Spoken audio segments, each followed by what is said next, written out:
வணக்கம். சண்முகநாத சுவாமி திருக்கோவில் குன்றக்குடி. இது காரைக்குடியில் இருந்து சில கிலோமீட்டர் தொலைவில் உள்ளது. மேலும் முக்கியமான தகவல்களை நாங்கள் இங்கே அளிக்க இருக்கின்றோம். அதற்கு முன்னர் நமது சேனலை சப்ஸ்கிரைப் செய்து கொள்ளுங்கள். மேலும் ஷேர் செய்யுங்கள், நண்பர்களுக்கு ஷேர் செய்யுங்கள். இப்பொழுது லைக் செய்து கொள்ளுங்கள். மேலும் இப்பொழுது நாம் பார்த்து கொண்டிருப்பது குன்றக்குடியின் மலையின் ஒரு தோற்றமாகும். நாம் இந்த ஒரு சாலையின் மேற்புறத்திலிருந்து எடுத்து கொண்டிருக்கின்றோம். இந்த மலை மயில் போன்று காட்சியளிப்பதாக புராணங்களை கூறுகின்றனர். அதற்கான விளக்கங்களையும் நாம் பின்னர் வீடியோவின் பிற்பகுதியில் விரிவாக காண்போம். அதுவரை நீங்கள் ஒவ்வொரு இந்த மயில் வாகனம் தெரிகிறது. இங்கிருந்து தான் இந்த குன்றக்குடியை பற்றிய சில செய்திகளை நாம் பார்த்து கொண்டு இருக்கின்றோம். இந்த இடத்திலிருந்து தான் அந்த புராண கதைகளே ஆரம்பித்ததாக பழங்காலத்தில் நம் முன்னவர்கள் கூறிக்கொண்டு இருக்கின்றார்கள் என்பதையும் நாம் இங்கே தெளிவாக உங்களுக்கு சொல்லிக் கொண்டிருக்கின்றோம். இப்பொழுது பாருங்கள், இதுதான் இந்த மயில் மலையின் ஒரு முக்கிய செய்தியாக இங்கே பார்க்கப்படுகிறது. இதை நாம் கீழிருந்து பார்த்து அதற்கு பின் குன்றக்குடியின் அழகான மலை மீது மெதுவாக ஏறி சென்றால் அற்புதமாக என்று இருக்கும் என்று நாம் நினைக்கின்றோம். பின்னாடி தெரிவது அங்கு தேரோட்டம் நடைபெறும் பொழுது இங்கிருந்து தான் தேர் புறப்படும். சண்முகநாத சுவாமி திருக்கோவில் 19/3/2014 ஆண்டு திருக்குட நன்னீராட்டு பெருவிழா நடைபெற்றதாக மேற்படி கல்வெட்டுகளிலிருந்து நாம் காண்கின்றோம். இப்பொழுது நாம் கீழ் சன்னதிக்கு வந்துவிட்டோம். கீழ் சன்னதியில் அழகாக இங்கே சண்முகநாத பெருமாள் காட்சியளிக்கின்றார். இங்கே நின்ற கோலமாக அவர் காட்சி தருகின்றார். இங்குதான் மக்கள் காவடி எடுத்து வந்த பிறகு இளைப்பார்வார்கள் என்று இங்கே உள்ள செட்டிநாட்டு பகுதியில் உள்ள மக்கள் கூறுவர். இங்கே மிகவும் ரம்யமாக காட்சியளிக்கின்றது. இங்குதான் மக்கள் முருகா முருகா என்று கூறிக்கொண்டு வழிபட்டு இந்த காவடிகளை எல்லாம் இங்கு வைத்துவிட்டு திருநீறு பெற்று முருகனை தரிசிப்பார்கள் என்று நாம் கேள்விப்பட்டிருக்கிறோம். இப்பொழுது நாம் கோவில் யானையை பார்த்து கொண்டிருக்கின்றோம். இங்கே அழகாக இது கட்டப்பட்டு இங்கு மக்கள் அதற்கு தேவையான வாழைப்பழம் சில உணவுகளை தருவார்கள். அங்கேயே எழுதி போட்டிருக்கின்றார்கள் இந்த மாதிரி எந்தெந்த உணவுகளெல்லாம் சேர்க்கலாம் என்று. இப்பொழுது கோவில் திறக்கும் நடை நேரத்தை பார்ப்போம். காலை 5 மணி முதல் 12:30 மணி வரை, மாலை 4 மணி முதல் 8 மணி வரை திருவிழா காலங்களில் மாறுதலுக்கு உட்பட்டது என்ற செய்தியும் நாம் மேலே பார்க்கின்றோம். அவ்வாறாக நாம் இங்கே இதை பார்த்து கொண்டு மேலே அழகாக அமைக்கப்பட்டுள்ள படிகளில் நாம் ஏறி சென்று கொண்டிருக்கின்றோம். கூடவே நமது நண்பர்கள் ஏராளமான கிட்டத்தட்ட ஒரு 5-6 முதல் நமது நண்பர்களும் மேலே படிக்கட்டில் ஏறி சென்று கொண்டு இருக்கின்றார்கள். நான் மட்டும் இங்கே தனியாக சென்று கொண்டிருக்கின்றேன் என்பதையும் நினைவு கூறுகிறோம். இப்பொழுது கீழே திருக்கோவிலின் யானை மக்களுக்கு ஆசி வழங்குவதை நாம் பார்த்து கொண்டிருக்கின்றோம். இப்போ நாம் இங்கே பார்த்து கொண்டிருக்கிறோம் அல்லவா, இதுதான் அருள்மிகு சொர்ண விநாயகர் ஆலயம். இங்குதான் அதாவது இந்த மொட்டையடித்தல், விழா கொண்டாடுதல், பிறந்தநாள் கொண்டாடுதல் மற்றும் இந்த மணமகளுக்கு இங்கே கல்யாணம் நடக்கும் பொழுது இங்கே மணமகள்கள் இங்கே இந்த விநாயகரை வழிபட்டு செல்வது வழக்கம். இந்த பூ பழம் எல்லாம் எடுத்துக்கொண்டாந்து அங்கே அழகாக இது பண்ணுவார்கள். நான் சென்று கொண்டிருக்கும் பொழுது சில சாக்லேட் போன்ற பொருட்களை அங்கே உள்ளவர்கள் எல்லா மக்களுக்கும் கொடுக்கின்றார்கள் என்ற அன்பான செய்தியும் நாம் இங்கே பார்க்கின்றோம். அடுத்ததாக அருள் திரு இடும்பன் என்றால் இங்கே காவடி எடுத்துக்கொண்டு வரும், குன்னக்குடிக்கு காவடி எடுத்துக்கொண்டு வரும் மக்கள் அனைவரும் இங்குதான் என்று நாம் கேள்விப்பட்டுள்ளோம். அதை கண்கூடாகவே நாம் இங்கே பார்த்திருக்கின்றோம். இந்த மாதிரி தெரிகிறதே மலையில், இதெல்லாம் பிற்பாடுதான், முற்காலத்தில் இது கிடையாது. இப்பொழுதுதான் இந்த கல் இந்த மேலே இந்த கூரையை போட்டுள்ளார்கள். கற்சிற்பங்கள் அமைத்து மேலே கூரையை அமைத்துள்ளார்கள். இந்த பாட்டும் நம்மளுக்கு தெளிவாகவே தெரிகிறது. நாம் இதை காமிக்கும் பொழுதே இதை மனதார படித்துக் கொள்ளுங்கள். உங்களுக்கு இதோட அர்த்தங்கள் மேலும் மேலும் விளங்கும் என்பதையும் நாம் இங்கே சொல்லி கொள்ளுகிறோம். அடுத்ததாக நாம் ஒவ்வொரு பிரகாரத்தையும் சுற்றி எங்கெங்கே என்ன என்பதையும் நாம் வரும் வீடியோவில் விளக்கமாக சொல்லுவோம். கீழே கமெண்ட் பாக்ஸில் முருகா முருகா என்ற ஒரு வார்த்தையினை நீங்கள் அழகாக பதிவு செய்யுங்கள். உங்களுக்கு முருகரின் அருள் நிச்சயமாக கிடைக்கும். இப்பொழுது நாம் பார்த்து கொண்டிருப்பது மேலே செல்லும் போது ஒரு விநாயகரை பார்த்து கொண்டிருக்கிறோம். இந்த கோவிலுக்கு சென்றால் இந்த விநாயகரை நீங்கள் சிரமப்பட்டையும் சேவித்துவிட்டு ஒரு 3 முறை உள்ளே சுற்றுங்கள். மிகவும் நன்மை பயக்கும். மேலே முருகன் மயிலோடு காட்சி தருகின்றார். இப்பொழுது பாருங்கள், இங்கே இந்த இதில் முருகன் மயிலோடு காட்சி தரும் அற்புத காட்சியை நாம் பார்த்து கொண்டிருக்கின்றோம். முற்காலத்தில் நாம் செல்லும் பொழுது இங்கேதான் இப்படி பிரகாரத்தை சுற்றி வாருங்கள், நன்மை பயக்கும் என்று நம் முன்னோர்கள் கூறியிருக்கின்றனர். அந்த ஒரு நன்மைக்காக நாம் உங்களுக்கு இதை காண்கின்றோம். இப்பொழுது மேலும் பிரகாரத்தை சுற்றி வருகின்றோம். பாருங்கள், இந்த மயில் தான் நமக்கு முக்கியமான ஒரு இதுவாக காணப்படுகிறது. இங்கிருந்துதான் இந்த கதையே புறப்பட்டதாகவும் சிலர் சொல்லுவார்கள். இந்த மயிலை போன்று காட்சியளிப்பதால் இந்த மயிலை மலை என்றும் புராணத்தில் கூறுவார்கள். சிலர் முருகப்பெருமானின் சாபத்தால் மலையாகி போனதாகவும் சொல்வார்கள். இப்படி எண்ணற்ற கதைகளை இங்கே இருக்கின்றன. நாம் அந்த கதைகளையும் பின்வரும் விளக்கங்களோடு பார்ப்போம். ஒவ்வொன்றாக இப்பொழுது கோவிலை சுற்றி பார்த்து கொண்டிருக்கிறோம். அந்த விநாயகரை நாம் தரிசித்துக் கொண்டிருக்கின்றோம். இப்பொழுது மேலே பார்த்தால் 4 திருஞான சம்பந்தர், திருநாவுக்கரசர், சுந்தரமூர்த்தி, மாணிக்க வாசகர் இந்த சன்னதியை நாம் பார்த்து கொண்டிருக்கின்றோம். இதை தரிசித்து விட்டுத்தான் நாம் உள்ளே செல்ல வேண்டும். அடுத்ததாக பார்ப்போம். தொடர்ந்து உள்ளே செல்லும் பொழுது அடுத்து இந்த புராண கதைகளை நாம் பார்ப்போம். அருள்மிகு சொர்ண விநாயகர், உள்ளே இந்த சொர்ண விநாயகரை சேவித்து விட்டு செல்லும் பழக்கமும் நம்மிடையே வெகு காலமாக இருக்கின்றது.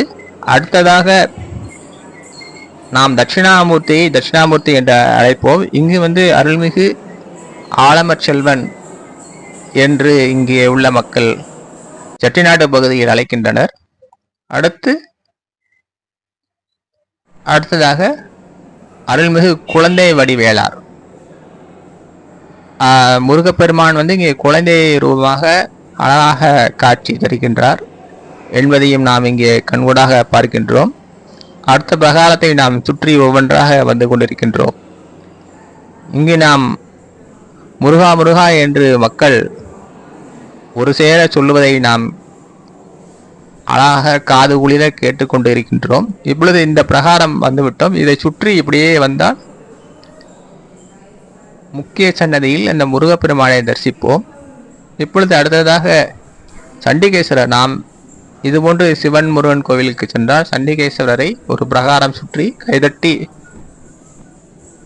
அழைப்போம் என்ற ஒரு செய்தியும் நமக்கு தெரியும்.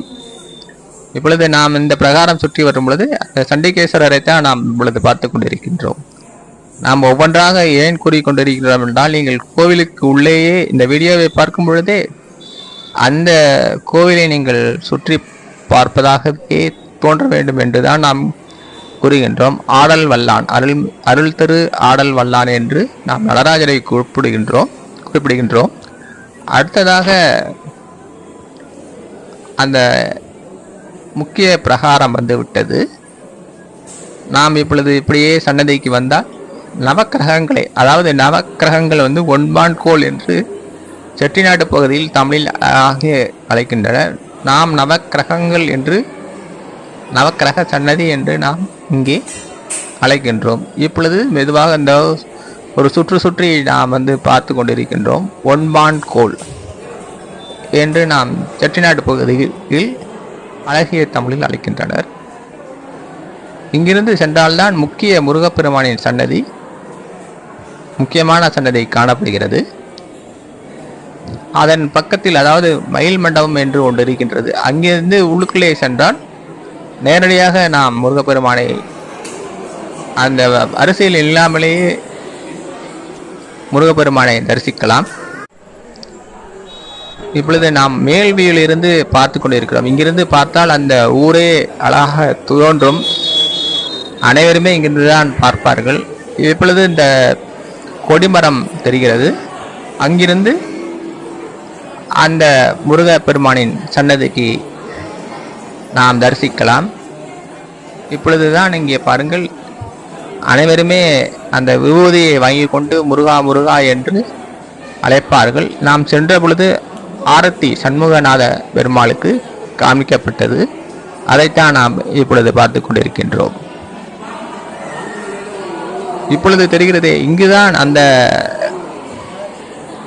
அந்த இந்த சன்னதிக்கு இந்த புறம் உள்ள பகுதியில் திருமணங்கள் மற்றும் திருமணம் செய்த பிறகு இங்கு வந்து வெற்றிலை பாக்கு மாற்றி கொண்டாடும் வழக்கம் செட்டிநாட்டு பகுதியில் உண்டு. இல்லை என்றால் அந்த பகுதியில் வேறு ஊரிலிருந்து வந்தாலும் அங்கிருந்து இந்த பழம், காய்கறி, பழம், வெத்தலை பாக்கு, மாலை இவற்றை எல்லாம் வைத்து கொண்டு இங்கே சண்முகநாதருக்கு அர்ச்சனை செய்து இங்கு வழிபடும் பழக்கம் காலமாகவே இருந்து வருகிறது என்ற செய்தியும் நாம் இங்கே பார்க்கின்றோம். அடுத்து தொடர்ந்து இதை பற்றிய புராணங்களை நாம் பார்ப்போம். இப்பொழுது தொடர்ந்து சிவகங்கை மருது பாண்டியன் மூத்தவரான பெரிய மருதுக்கு ஒரு முறை முதுகில் ஏற்பட்டிருந்த ராஜபுலவை என்னும் கட்டியை குன்றக்குடி அருள் பிரசாதமான திருநீற்று குணப்படுத்தியது என்ற செய்தியும் நாம் இங்கே காண்கின்றோம். இங்கு திருநீர் வாங்கி கொண்டு வீட்டுக்கு எடுத்து சென்று யாரியசர்களுக்கு இதை கொடுப்பதாகவும் புராண வரலாறுகள் கூறுகின்றன. கொடுத்ததாகவும் இப்பொழுதும் அந்த நடைமுறை நடந்து கொண்டிருக்கின்றது. அடுத்ததாக நாம் தொடர்ந்து குன்றக்குடியின் என்ன சிறப்பு என்பதை நாம் ஒவ்வொன்றாக பார்த்து கொண்டிருப்போம். வேலுண்டு வினையில்லை, மயிலுண்டு பயமில்லை என்று பாட்டுக்கு இணங்க இத்தலம் அருணகிரிநாதரால் பாடப்பெற்ற சிறப்பு மிக்க ஆகும். இப்பொழுது ஒவ்வொன்றாக இதன் சிறப்புகளை நாம் பார்த்தும் இதற்கான கதைகளையும் நாம் ஒவ்வொன்றாக கூறிக்கொண்டே வருகின்றேன். இப்படியே நீங்கள் இதை கவனித்துக் கொண்டிருந்தால் மிகவும் அற்புதமாக இருக்கும். கீழே அப்படியே முருகா முருகா என்று நீங்கள் கமெண்ட் பாக்ஸில் டைப் செய்து கொள்ளுங்கள். மேலும் இத்தலத்தில் வேண்டுதல் வைத்தால் தீராத தோல் வியாதிகள் கூட தீரும். நிறைவேற்றிய பின் உடல் உறுப்புகள் பொறிக்கப்பட்ட வெள்ளித்தகட்டை மேலே காணும் உண்டியலில் சேர்ப்பிக்கின்றனர். இந்த ஆலயத்தில் விசேஷமாக காவடி வழிபாட்டை கூறலாம். நேர்த்திக்கடனாக பக்தர்கள் பால்குடம் எடுத்தல், தங்க பிரச்சனம் செய்வது, அடிப்பிரச்சனம் போன்றவற்றை பக்தர்கள் தங்கள் எண்ணிய பிரார்த்தனை நிறைவேறிய பின் செய்யும் நேர்த்திக்கடனாகும். மலையின் கீழ்ப்பகுதியில் சுயம்புவாக தோன்றிய தேனாற்றுநாதர் கோயில் உள்ளது. இந்த சுயம்பு மூர்த்தியை தான் அகத்திய முனிவர் வணங்கி வழிபாடு செய்தது குறிப்பிடத்தக்கது. அடுத்ததாக, ஏன் இந்த மலை மயில் போன்று காட்சியளிக்கிறது என்ற புராணத்தை நாம் இங்கு காண்போம். சிலர் முருகப்பெருமானின் சாபத்தால் மலையாகி போனதாக சொல்கின்றனர். ஒருமுறை அசுரர்கள் முருகப்பெருமானின் மயிலிடம் பொய் உரைக்கின்றனர். என்னவென்றால், பிரம்மாவின் வாகனமான அன்னமும் திருமாலின் வாகனமான கருடனும் நாங்கள்தான் மயிலை விட சக்தி படைத்தவர்கள், மேலும் வேகமாக பறக்கக்கூடியவர்கள் என்று பொய் கூறுகின்றனர். மேலும் தொடர்ந்து பார்க்கும் முன்பு இங்கே ஒரு சிலை தெரிகிறது அல்லவா? இதுதான் அந்த பெரிய மருது சிலையாக இருக்கக்கூடும் என்று நம் முன்னவர்கள் கூறியிருக்கின்றனர். தொடர்ந்து கதையை பார்ப்போம். இதை கேட்டுக்கொண்டு மயில் வாகனம் பிரம்மாண்ட உருவம் எடுத்து கருடனையும் அன்னத்தையும் விழுங்கிவிட்டது. பின்னர் பிரம்மனும் திருமாலும் முருகப்பெருமானிடம் முறையிட்டனர். அவர் வேண்டுதலை ஏற்று மயிலிடமிருந்து அன்னத்தையும் விரணையும் மீட்டுக் கொடுத்தார். மேலும் மயிலை மலையாக மாற சாபம் விட்டார். அதனால் மயில் மலையாக மாறிவிட்டது. மேலும் தொடர்வோம். இப்பொழுது நாம் பார்த்து கொண்டிருப்பது கொடி விளக்கு. இந்த விளக்கு தான் ஒவ்வொரு கார்த்திகை அன்றும் இங்கே விளக்கு ஏற்றுவதாக கூறுவார்கள்.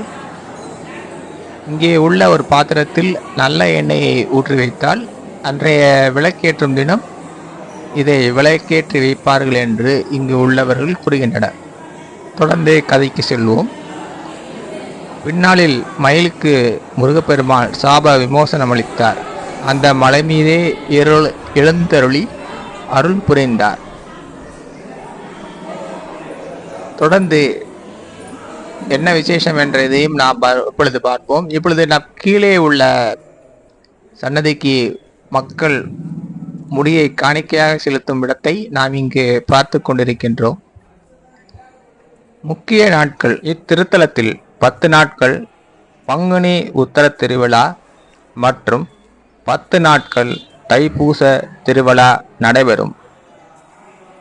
இது தவிர சித்திரை திருவிழா, வைகாசி விசாகம், ஆனி மகாபிஷேகம், ஆடி திருப்படி பூஜை, தைப்பூசியில் கந்த சஷ்டி திருவிழா ஆகியவை சிறப்பாக நடைபெறும் என்பதையும் நாம் இங்கே காண்கின்றோம். இப்பொழுது நாம் இப்படியே முக்கியமான செய்திகளை எல்லாம் கிட்டத்தட்ட பகிர்ந்து விட்டோம். இப்பொழுது நாம் கோயிலை விட்டு வெளியே இப்படியே வந்து கொண்டு இருக்கின்றோம். இதுதான் அந்த கோவிலின் முக்கிய பிரதான வாயில். இங்கே வந்து உங்களுக்கு தேவையான எல்லாவற்றும் கிடைக்கின்றது. பூ, பழம், வெத்தலைப்பாக்கு மற்றும் இங்கு சைவ உணவகங்களும் ஏராளமாகவே உள்ளன. பார்ப்பதற்கு இது ஒரு சிறிய குன்று போல் தோன்றினாலும் மிக எளிமையாக அற்புதமாக இருக்கும். இதைத்தான் நாம் இப்படியே உள்ளே செல்லும் பொழுது ரசித்துக் கொண்டிருக்கின்றோம். இப்பொழுது அதிகமாக வெயில் இருந்ததால் இங்கே கோடை காலத்திற்காண்டி நீர்மோர் மற்றும் தண்ணீர் கொடுத்து கொண்டிருந்தார்கள் என்பதை தெளிவாக காண்கிறோம். இப்பொழுது இங்கிருந்து அந்த ரோட்டிலிருந்து நேராக சென்றால் சண்முகநாத கடவுளை இப்பொழுது பார்க்கின்றோம். இங்கு வந்து திருக்கார்த்திகை, அதாவது பெரிய கார்த்திகை என்று சொல்லுவோமே, அன்று விளக்குகள் ஏற்றும் பழக்கம் வெகுவாக இங்கு காணப்படுகிறது. இங்கே ஒரு விளக்கு வைக்கும் அகலையும் பார்க்கின்றோம். இதிலிருந்தான் வரிசையாக விளக்கேற்றி அந்த நாட்களில் இங்கு கொண்டாடுவது வழக்கமாக உள்ளது. இதை சுற்றி இதே போன்று 6 குளங்கள் உள்ளது என்பதையும் நாம் தெளிவாக காண்கின்றோம். இங்கே இது போன்றுதான் இந்த குளங்களில் அழகாக வெட்டப்பட்டு இங்கே பக்கத்து அருகில் திருக்கோஷீர் உள்ளது. அங்கே வந்து இந்த மாசி மகம் அப்பொழுது வந்து இந்த விளக்கை ஏற்றி அங்கு மக்கள் திருக்கோஷியில் கொண்டாடுவார்கள். அதே போன்றுதான் இங்கு இந்த மாதிரி ஒரு அமைப்புடைய ஒரு குளம் வந்து இங்கும் மிக அருமையாக காணப்படுகிறது. இதை சுற்றி நாம் இப்படியே காலையில் ஒரு 6 மணி போல் புறப்பட்டால் இங்கே 12 மணி வரை உங்களுக்கு அப்படியே ஒரு பிரகாரம் சுற்றி கொண்டிருந்தால் அனைத்து கோயில்களையும் நீங்கள் விரைவாகவே பார்க்கலாம். இதே போன்று அடுத்த குளம் நாங்கள் இப்படியே சென்று பார்க்கும் பொழுது அடுத்து பாருங்கள் இது என்ன நடக்கிறது என்று பாருங்கள். மிக மிக அற்புதமான ஒரு காட்சியையும் நாம் பார்த்தோம். அதைத்தான் நாங்கள் இங்கே தத்ரூபமாக காணொளியாக இங்கு போட்டுக்கொண்டு இருக்கின்றோம். கிட்டத்தட்ட நாம் இப்பகுதியின் முடிவிற்கு வந்துவிட்டோம். முருகா முருகா என்று கீழே கமெண்ட் பாக்ஸில் டைப் பண்ணுங்கள். இதனால் உங்களுக்கு நன்மை பயக்கும். இங்கே கொடுக்கும் திருநூற்றை நீங்கள் வைத்து ஏதேனும் வியாதிகள் விலக வேண்டும் என்று நெற்றியிலோ இல்லாட்டி கைகளிலோ தீட்டிக் கொண்டால் விலகும் என்று சில ஐதீகங்களும் இங்கே காணப்படுகிறது.